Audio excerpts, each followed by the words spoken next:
Welcome to Revenge Oath. Tonight we are uncovering a case where a gifted violinist vanished into the London fog, and Holmes followed a haunting melody, waterlogged clues, and a silence that spoke of murder. Your comments mean the world. Tell me where you're watching from today. Now let's follow Holmes into the mystery. The autumn of 1889 brought with it a peculiar melancholy to London, a city already well acquainted with gloom. The fog that year seemed possessed of a malevolent intelligence, clinging to the cobblestones and wrapping itself around the gas lamps like a shroud. It was during this dismal season that I found myself once again sharing lodgings with my remarkable friend, Mr. Sherlock Holmes, at 221B Baker Street.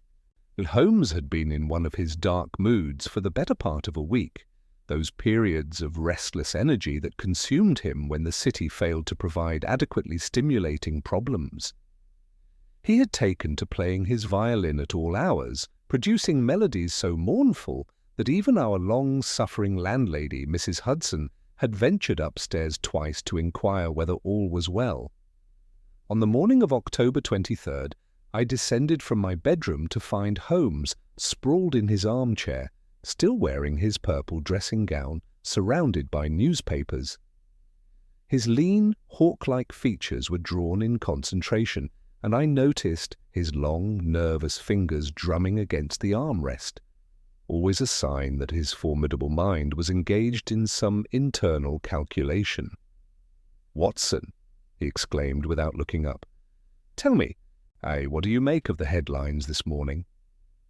I glanced at my own copy of the Times, which our industrious Mrs. Hudson had pressed upon me moments earlier. "The usual affairs, I suppose. Parliament is quarrelling over Irish Home Rule. There's been another explosion in—" "Not the political theatre, Watson. Look at page 7. I turned the pages, scanning quickly until my eyes fell upon a headline that immediately commanded attention. "Celebrated violinist found dead in Thames. Sir Edmund Ashcroft's mysterious demise baffles authorities." "Good heavens," I murmured, settling into my chair to read the account more thoroughly. "Sir Edmund Ashcroft? Wasn't he the virtuoso who performed for the Queen just last season?" "The very same," Holmes replied, finally setting aside his own newspaper and fixing me with those penetrating grey eyes. A musician of extraordinary talent, though I confess his interpretation of Paganini always struck me as technically perfect but emotionally hollow. However, that is neither here nor there. What interests me, Watson, is not his musical legacy, but the circumstances of his death. I read aloud from the article, "The body of Sir Edmund Ashcroft, aged 47, was discovered early yesterday morning by a Thames waterman near Blackfriars Bridge. The deceased was still wearing his evening clothes from a performance at the Lyceum Theatre the previous night. Preliminary examination suggests drowning, though Scotland Yard has not ruled out foul play. Inspector Lestrade of the Yard stated that the investigation is ongoing and that all possibilities are being explored." "Drowning," Holmes mused, pressing his fingertips together in that characteristic gesture I had come to know so well.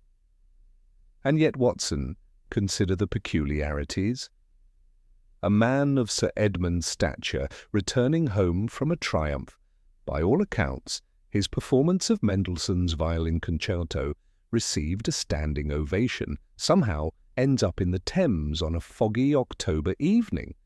The newspapers have already begun calling it an accident, a tragic misstep in the fog." "It seems a reasonable conclusion," I ventured. "The fog has been exceptionally thick these past nights. A man could easily become disoriented, particularly if he'd taken a drink or two after his performance." Holmes uncoiled from his chair with that sudden cat-like grace he possessed when a problem truly engaged him. He strode to the window, pulling aside the curtain to gaze out at the grey morning. "Oh, the reasonable," he repeated, his voice carrying a note of disdain. "How often, my dear Watson, have we discovered that the reasonable explanation is merely the lazy one? No, there are elements here that whisper of something far more intriguing, but I shall say no more until I have data. Data, Watson! I cannot make bricks without clay. At that precise moment, the sound of rapid footsteps on the stairs interrupted our conversation. Mrs. Hudson appeared in the doorway, somewhat flustered, with a calling card upon her tray. "Begging your pardon, Mr. Holmes, but there's a lady downstairs who insists she must see you immediately. She's in quite a state, sir. I've shown her into the sitting room, and she says it's about Sir Edmund Ashcroft." Holmes's eyes lit up with that fierce gleam I had witnessed countless times before, the gleam of the hunter who has caught the scent of his quarry. "Show her up at once, Mrs. Hudson. Watson, you'll oblige me by remaining, I trust? This promises to be most interesting." Within moments, our visitor was ushered into the room. She was a woman of perhaps 30 years, striking rather than beautiful, with dark hair swept up beneath a modest hat and wearing a travelling dress of deep burgundy. Her face was pale, her eyes red-rimmed from recent weeping, yet she carried herself with a dignity that suggested strength of character. "Mr. Holmes," she began, her voice trembling slightly, "I am Miss Catherine Ashcroft, sister to Sir Edmund. I have come to you because I will not, accept that my brother's death was an accident. Someone murdered Edmund, Mr. Holmes, and I fear that the police are too quick to dismiss the matter as a tragedy of the fog." Holmes gestured to the basket chair. "Please, Miss Ashcroft, do sit down. May I offer you some tea? My friend Dr. Watson is entirely trustworthy, and his presence has proven invaluable in my investigations. Now tell me everything, and pray omit no detail, however insignificant it may seem." Miss Ashcroft settled herself, removing her gloves with shaking hands. "Where do I begin? Edmund was my only sibling, Mr. Holmes. Our parents died when we were young, and we were raised by our uncle in Surrey. Edmund's talent was evident from childhood. He received his first violin at age 6 and was performing publicly by age 12. He was everything to me." Her voice caught, and I found myself reaching for a handkerchief, which she accepted with a grateful nod.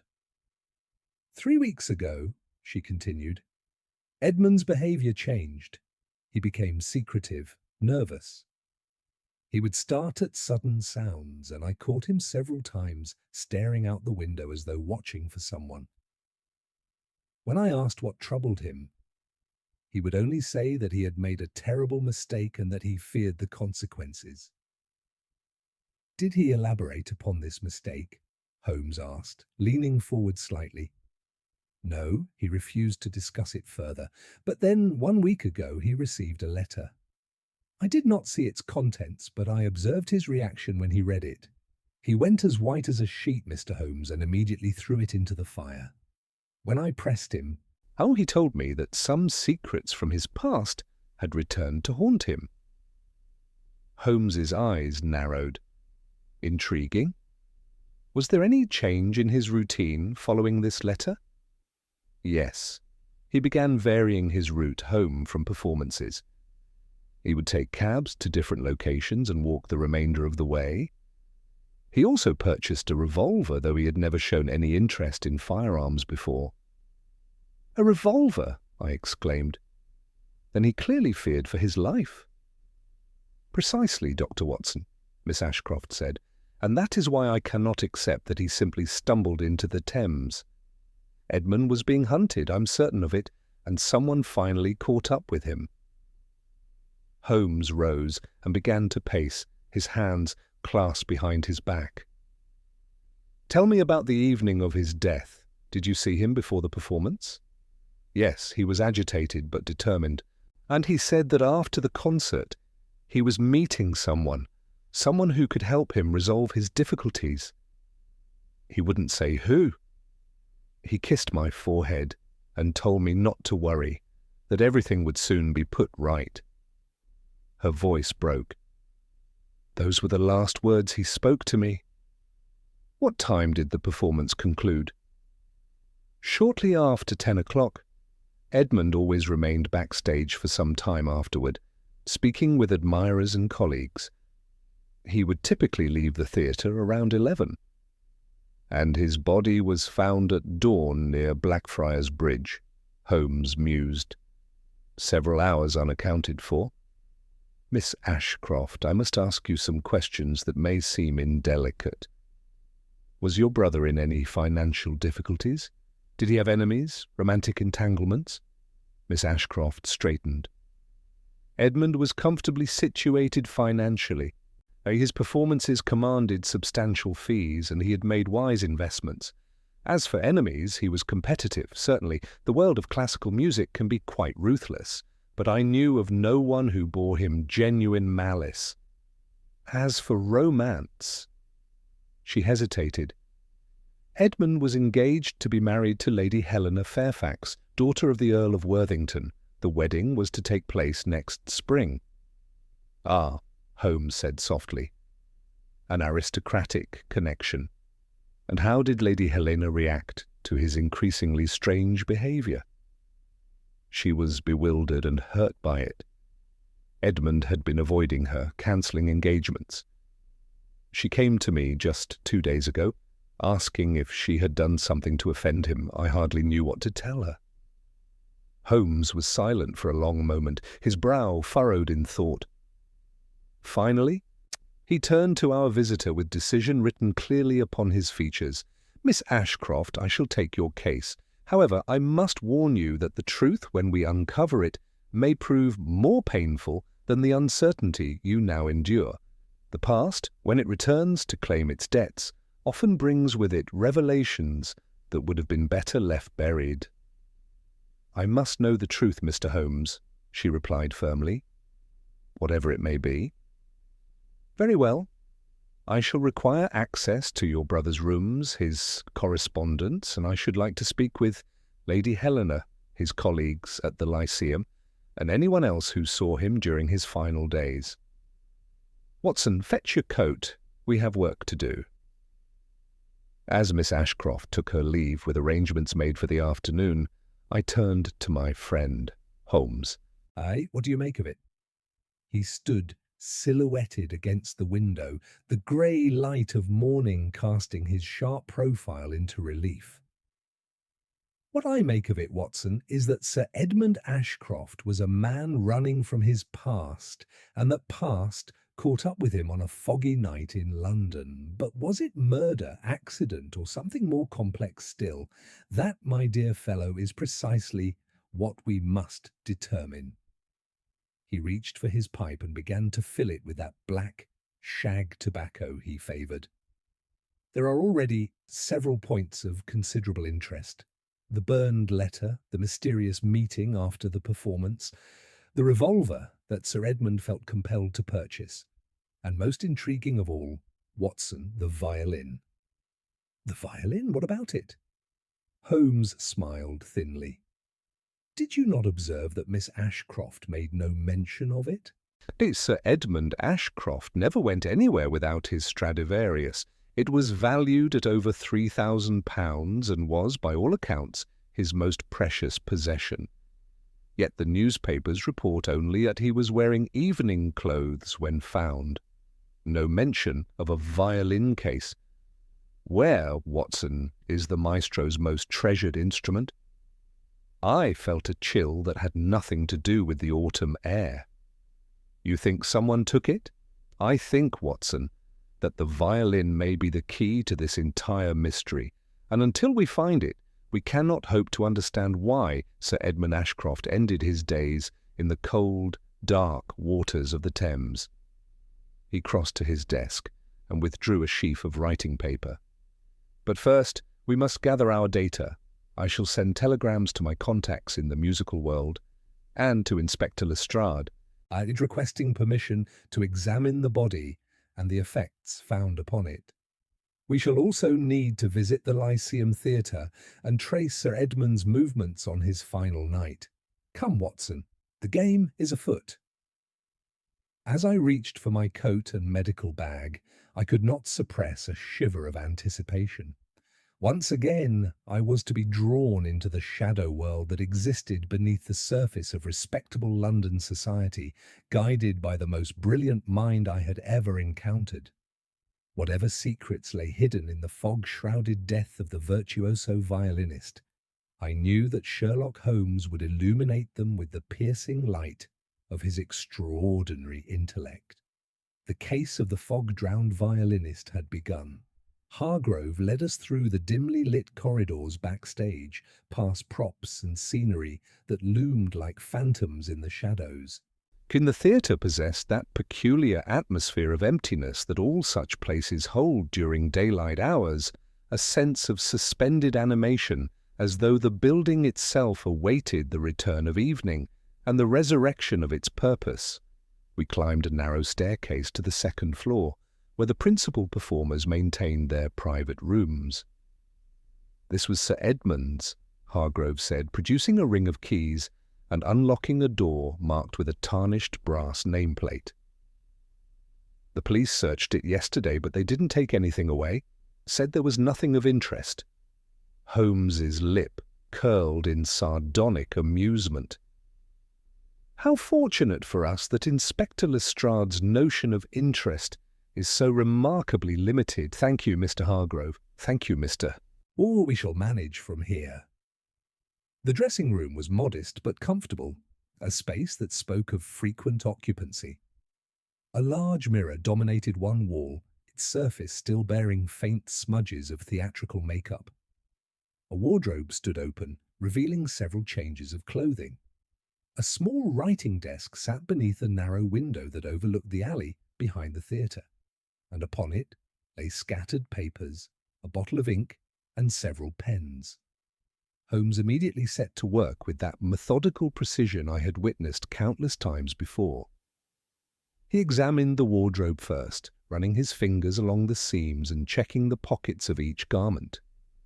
He inspected the floor, the walls, even the baseboards, his magnifying glass emerging from his pocket as he scrutinized every surface. "Watson, examine those papers on the desk," he instructed. "Hide and look for anything that might indicate correspondence, appointments, or financial transactions." I complied, sorting through the documents carefully. Most were mundane, programs from various performances, letters of appreciation from admirers, a few bills from tailors and wine merchants. Then, beneath a stack of musical scores, I discovered something that made me pause. "Holmes, look at this." I held up a small appointment diary, bound in red leather.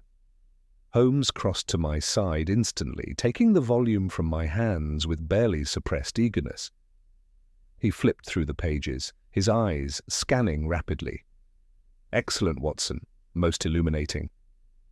He pointed to an entry dated 3 weeks prior, the approximate time when Miss Ashcroft had noted her brother's change in behavior. The entry consisted of a single word written in pencil, heavily underscored Marseille. "Marseille," I repeated. "A city or a person?" "Context suggests the former, though we cannot be certain, but observe the entries that follow." Holmes turned the pages, revealing a series of increasingly cryptic notations. 1 week after Marseille appeared the phrase, "Package received, God help me." 5 days later, "Must seek counsel, FM only option." And then, on the very day of his final performance, a single line that sent a chill down my spine. "Tonight, Cemetery Path, 11:30, bring the proof." "Cemetery Path," Holmes murmured. "Not Blackfriars Bridge, but a cemetery. Watson, what burial grounds lie within reasonable distance of the Lyceum Theatre?" I considered the geography of the area. "There's St. Paul's Churchyard, of course, and the old burial ground at St. Clement Danes. Further east—" "There's quite so. We shall need to investigate each one, though I suspect our mysterious foreign gentleman may have had a specific location in mind." Holmes pocketed the diary with swift efficiency. "This is evidence, and I'll not risk it falling into Lestrade's hands prematurely. The good inspector would likely dismiss it as the scribblings of a nervous performer. He returned his attention to the room, kneeling beside the desk to examine its underside. His fingers probed and searched until suddenly he made a small sound of satisfaction. "Aha, Watson, observe." I crouched beside him as he worked his thin fingers into a small gap between the desk's drawer and its frame. With a deft motion, he extracted a folded piece of paper that had been wedged into the space, deliberately hidden yet accessible to someone who knew where to look. Holmes unfolded the paper with careful fingers, his eyes narrowing as he examined its contents. The document was a letter written in a flowing, educated hand on expensive stationery. The ink had faded slightly, suggesting it had been penned some weeks earlier. I leaned closer as Holmes read aloud in a low voice. "Sir Edmund, you cannot escape what you have done. The past does not forget, nor does it forgive. You took something that was not yours to take, and now the debt must be paid. I will contact you soon with instructions. Do not attempt to flee, and do not go to the authorities. There are those watching you even now. What you stole in Marseille belongs to its rightful owner, and it will be returned, one way or another. You have until the autumn equinox to make amends, or face consequences you cannot imagine. It is unsigned, but dated September 21st. I felt my pulse quicken. The autumn equinox, that was 3 weeks ago, precisely when Miss Ashcroft noticed the change in her brother's behaviour. Holmes, this is clearly the threatening letter she mentioned. Indeed, though I suspect it was not the only one. Notice the phrasing, "I will contact you soon with instructions." This was merely the opening salvo in what must have been an escalating campaign of intimidation. Holmes held the paper up to the light streaming through the window, examining the watermark. "French manufacture, expensive quality. Our correspondent is a person of means and education." "But what did Sir Edmund steal in Marseille?" I asked. Miss Ashcroft made no mention of her brother visiting France recently.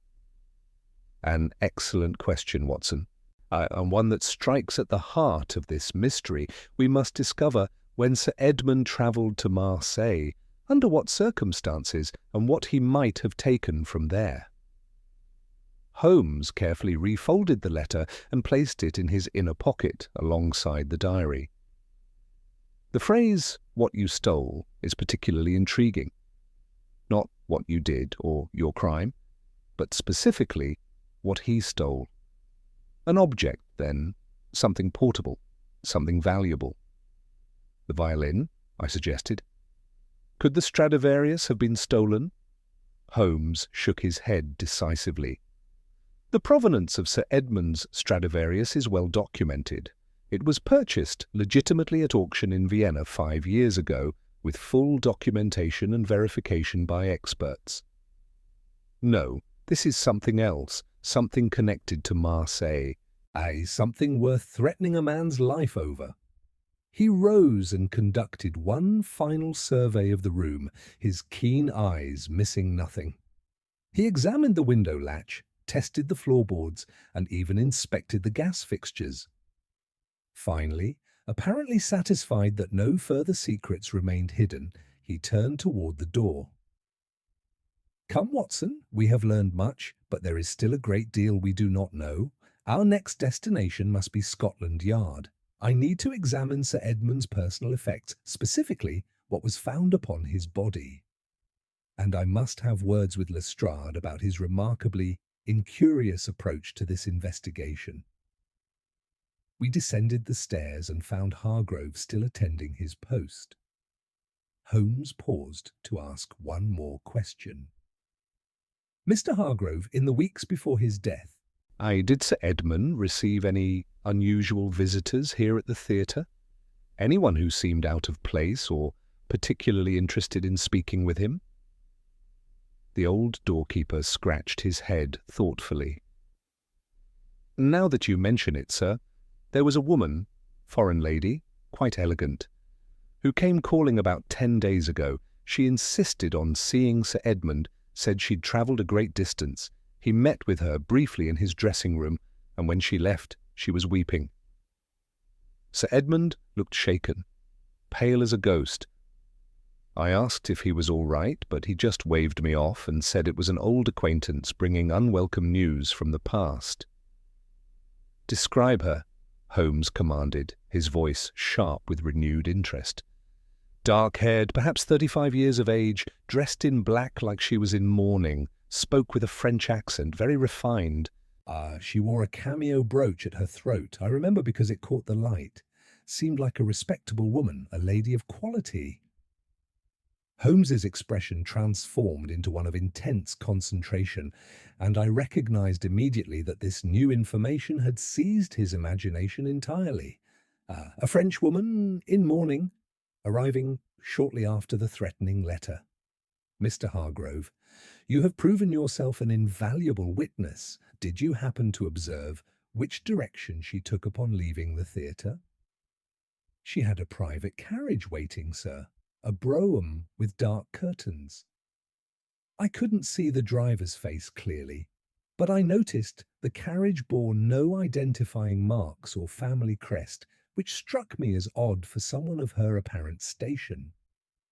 "Most observant," Holmes murmured. "And Sir Edmund gave no indication of who she might be? No name mentioned?" "None that I heard, Mr. Holmes. He was very tight-lipped about the whole affair.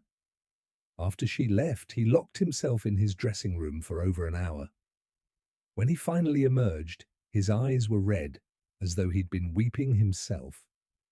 Holmes nodded slowly, processing this intelligence. "Thank you again, Mr. Hargrove. You have been more helpful than you know. Should either the foreign gentleman or this French lady reappear, send word to Baker Street immediately, day or night." We emerged from the theatre into the oppressive fog, which had now grown so thick that visibility extended barely 20 yards. The muffled sounds of the city seemed distant and dreamlike, as though London itself had been wrapped in cotton wool.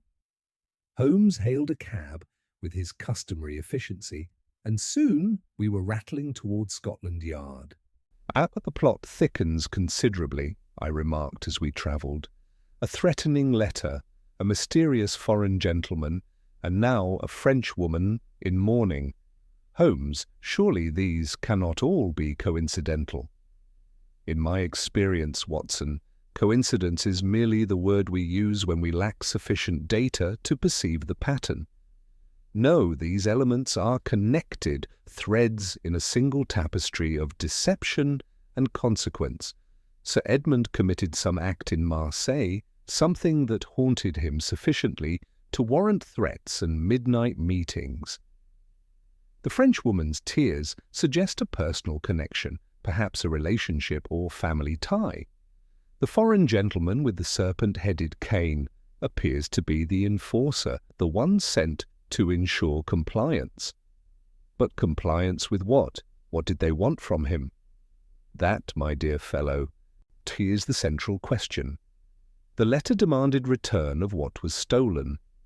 Yet Sir Edmund did not comply, or perhaps could not. Instead, he arranged a meeting on the night of his death, promising to bring proof. Proof of what? Proof that the item was destroyed, that it had been sold or given away, or perhaps proof of something else entirely, evidence that exonerated him or implicated another. The cab lurched to a halt before the familiar grey edifice of Scotland Yard. We descended and made our way through the bustling corridors until we reached the office of Inspector Lestrade, whom we found hunched over a stack of reports, his ferret-like features drawn in concentration. "Mr. Holmes, Dr. Watson," he said with evident surprise, rising from his desk. "I might have known you'd turn up. Or let me guess, Miss Ashcroft has engaged your services."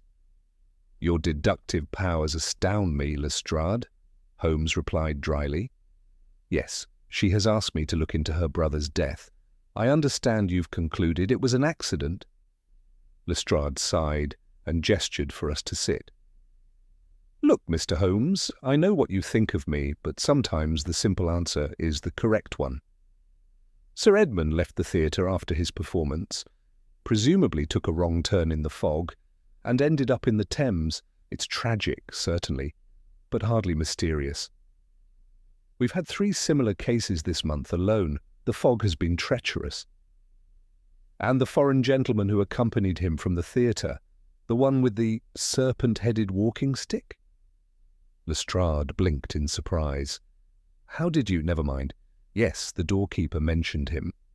Probably just an acquaintance. No evidence of foul play." Holmes leaned forward, his grey eyes boring into Lestrade with barely concealed exasperation. "No evidence of foul play?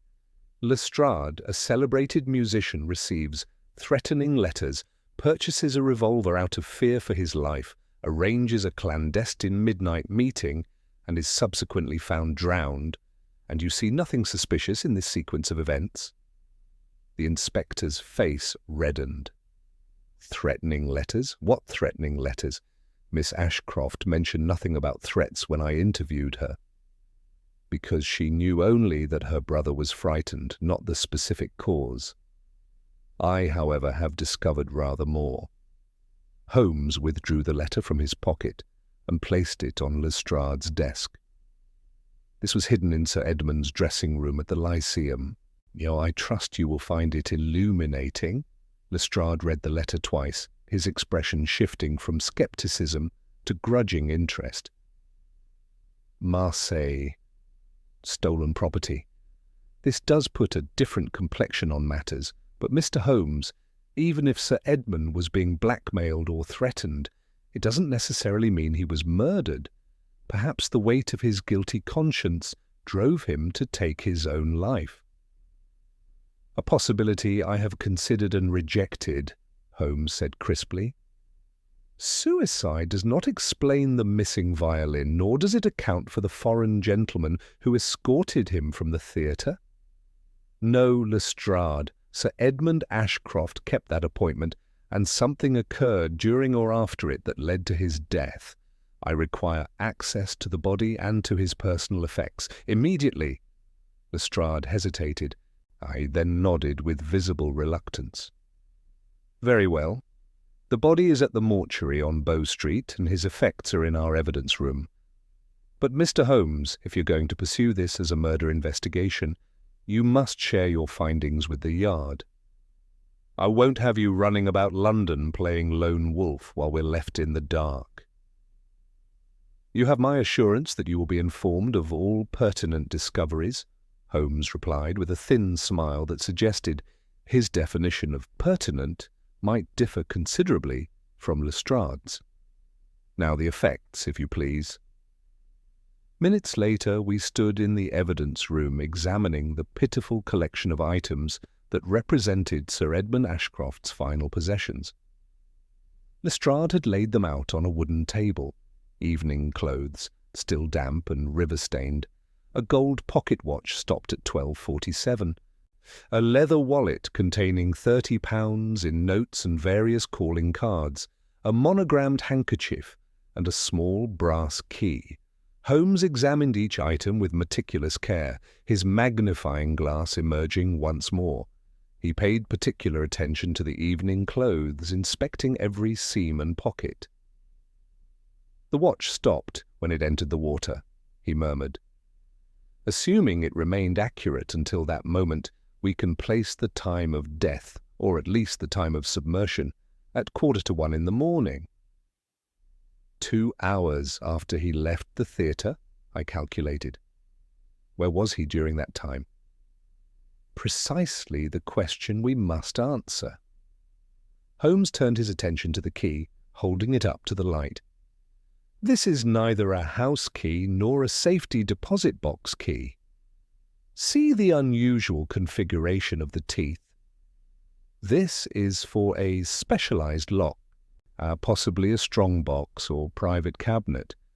Lestrade was any such receptacle found in Sir Edmund's residence.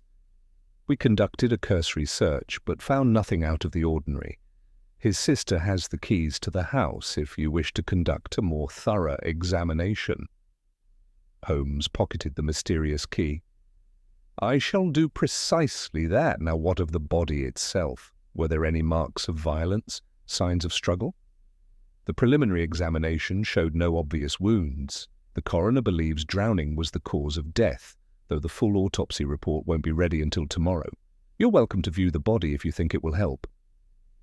It may prove instructive, Holmes agreed.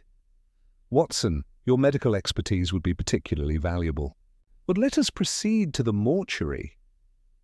The mortuary at Bow Street possessed that peculiar chill that no amount of heating could dispel, a coldness that emanated not merely from the refrigerated chambers, but from the very purpose of the place.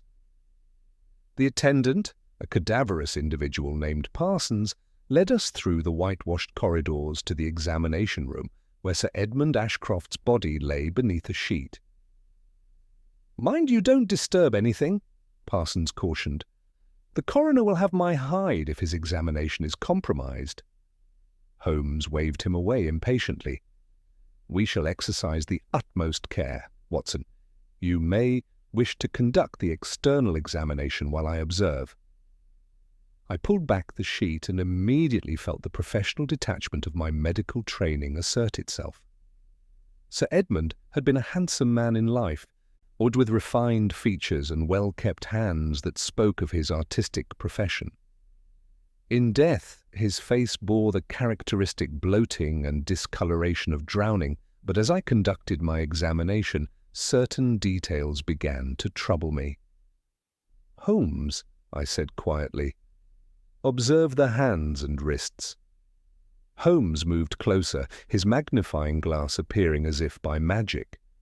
Sir Edmund's wrists bore faint marks, barely visible against the water-damaged skin, but unmistakable to a trained eye.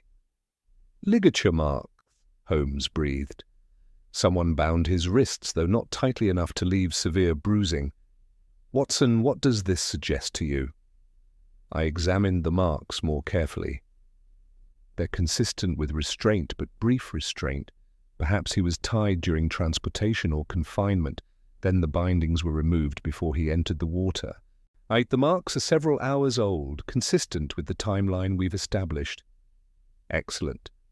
And what else do you observe?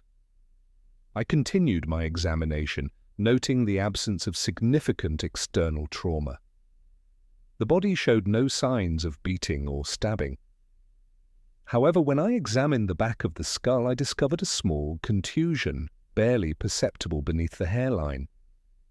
"Here," I indicated, "a blow to the head, though not severe enough to fracture the skull. It might have rendered him unconscious, or at least dazed." Holmes's eyes glittered with satisfaction. "So our reconstruction begins to take shape. Sir Edmund was struck from behind, bound, perhaps while unconscious or incapacitated, and then, at some later point, placed in the Thames, where he drowned. This was no accident, Watson, nor was it suicide. This was cold, calculated murder, disguised to appear as a tragic mishap in the fog." I replaced the sheet with a heavy heart. Despite never having met the man, I felt a profound sadness at the waste of such talent and the fear he must have experienced in his final hours. "The question remains," I said, "why go to such elaborate lengths? If the murderer wanted Sir Edmund dead, why not simply shoot him or stab him in some dark alley? Why the charade? Because, my dear Watson, the murderer required something that only Sir Edmund possessed, information or an object, and needed him alive long enough to extract it. The restraints, the blow to the head, these suggest interrogation. Once they obtained what they sought, or perhaps confirmed they could not, Sir Edmund became a liability to be disposed of." Lestrade, who had accompanied us to the mortuary, looked shaken. "Mr. Holmes, if you're right about this being murder, we're dealing with someone extremely dangerous, someone who plans meticulously and executes without hesitation." "Indeed," Holmes agreed. Someone with considerable resources and connections, someone familiar with London's geography and the habits of Scotland Yard. The choice of drowning was deliberate. It obscures the time of death, destroys potential evidence, and appears accidental to the cursory examination. Were it not for Miss Ashcroft's insistence and the presence of those faint ligature marks, this would have been filed away as another victim of London's treacherous fog. We emerged from the mortuary into the afternoon gloom. The fog had not lifted. If anything, it pressed closer, transforming familiar streets into alien landscapes. Holmes stood for a moment in silent contemplation, his sharp profile etched against the grey backdrop. "We must move quickly now," he said finally. "The murderer believes they have succeeded in making this appear accidental. They do not yet know we are investigating. That gives us an advantage, but only temporarily." Holmes turned to Lestrade with sudden urgency. "Inspector, I need you to make discreet inquiries at the French embassy and among the foreign communities in London, particularly those with connections to Marseille. Look for anyone matching the description of our serpent-cane gentleman or the French woman in mourning. Be subtle. We cannot afford to alert them that we're closing in."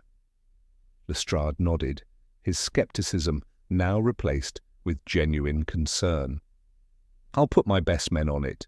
What will you be doing?" "Watson and I shall visit Sir Edmund's residence. That mysterious key must unlock something of significance, and I intend to discover what. Additionally, I wish to interview Lady Helena Fairfax. A man's betrothed often knows secrets he shares with no one else." Holmes consulted his pocket watch. "It's now 2:30. We shall reconvene this evening at Baker Street to share our findings." We parted ways with Lestrade outside the mortuary, and Holmes hailed another cab. As we settled into our seats, I voiced a concern that had been troubling me since we left the theatre. "Holmes, if Sir Edmund was interrogated and then murdered, what were they trying to extract from him? The location of whatever he stole from Marseille?" "A reasonable hypothesis, Watson, though I suspect the truth may be more complex. And consider the diary entry. Bring the proof. Sir Edmund believed he possessed evidence of something, perhaps proof that could exonerate him, or perhaps proof that implicated his blackmailers in some crime. Whatever this proof was, he intended to exchange it at that midnight meeting." "But the meeting was to take place at a cemetery," I said. "Holmes, we never determined which cemetery he meant." "Shouldn't we investigate that before visiting his residence?" Holmes smiled approvingly. "Well reasoned, Watson. However, I believe I know which cemetery Sir Edmund referenced. There are only 3 burial grounds of note within reasonable distance of the Lyceum, and only one that features a distinctive cemetery path, significant enough to serve as a meeting location. The pathway through Brompton Cemetery that runs from the old Brompton Road entrance to the Fulham Road gate. It's relatively isolated at night, poorly lit, and flanked by monuments that provide ample concealment. An ideal location for a clandestine exchange." "Then we should examine it immediately," I urged. "All in good time. The meeting was to occur at 11:30, under cover of darkness and fog. Any physical evidence remaining there after 2 days of foot traffic and weather is unlikely to be significant. No, our priorities must be the key and Lady Helena. If we can determine what Sir Edmund was protecting, we may yet prevent further tragedy." The cab deposited us before a handsome townhouse in Bloomsbury, to the residence Sir Edmund had shared with his sister.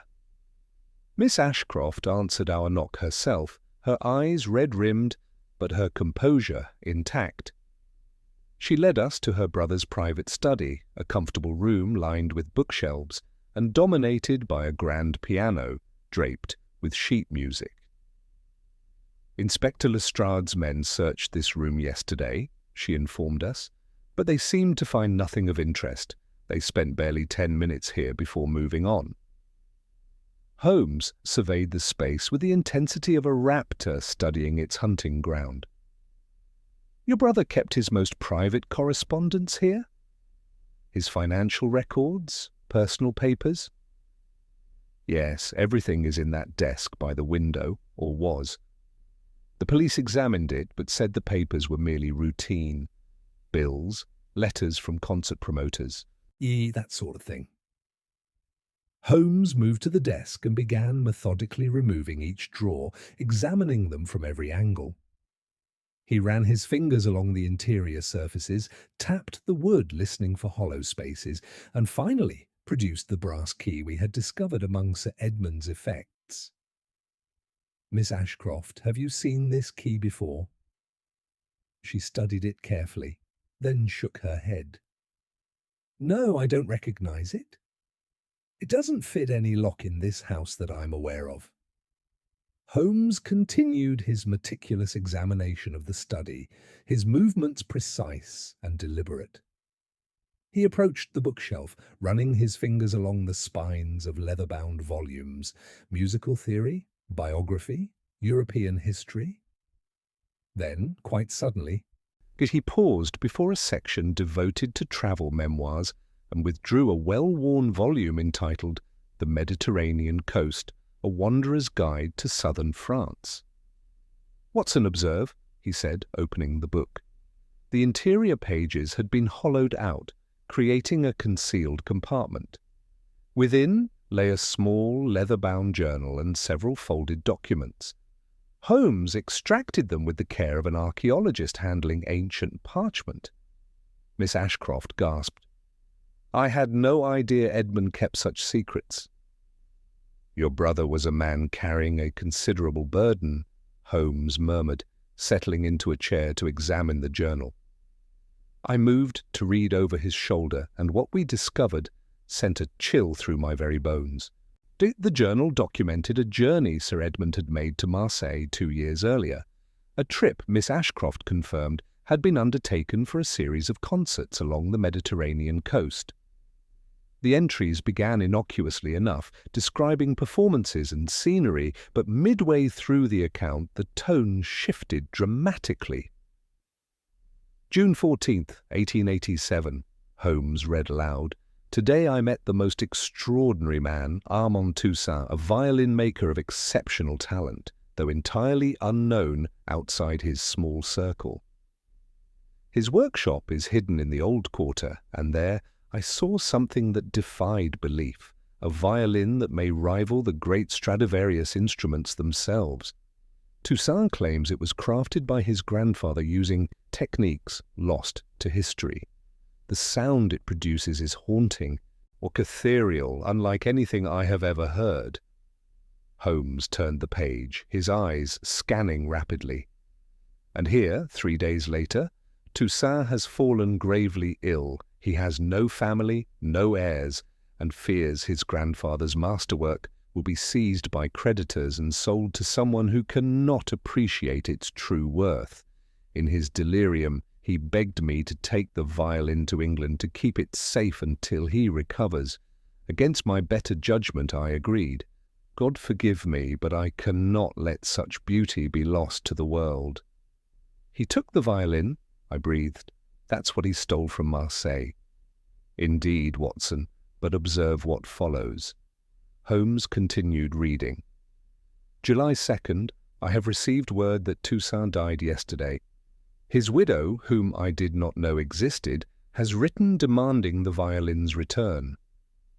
She claims it is her only inheritance, and her sole means of supporting herself and her young daughter. I am trapped by my own hubris. If I return the violin, I admit to theft. If I keep it, I rob a widow and orphan of their rightful property. Miss Ashcroft sank into a chair, her hand pressed to her mouth. "Oh, Edmund, what did you do?" Holmes withdrew the folded documents, letters from Madame Toussaint, growing progressively more desperate and then finally threatening. The last letter, dated just 3 weeks earlier, bore the signature of someone else entirely. Jean-Baptiste Toussaint, advocate for Madame Véronique Toussaint. "The foreign gentleman," I said suddenly. "He must be the family's representative, sent to recover the violin by any means necessary." "Precisely, Watson. And the woman in mourning who visited the theatre, that was undoubtedly Madame Toussaint herself, making one final personal appeal before resorting to more forceful measures." Holmes stood and began pacing, his hands clasped behind his back. Sir Edmund found himself in an impossible position. He had used the Toussaint violin in his performances, claimed its magnificent sound as his own achievement. To return it now would expose him as a thief and destroy his reputation.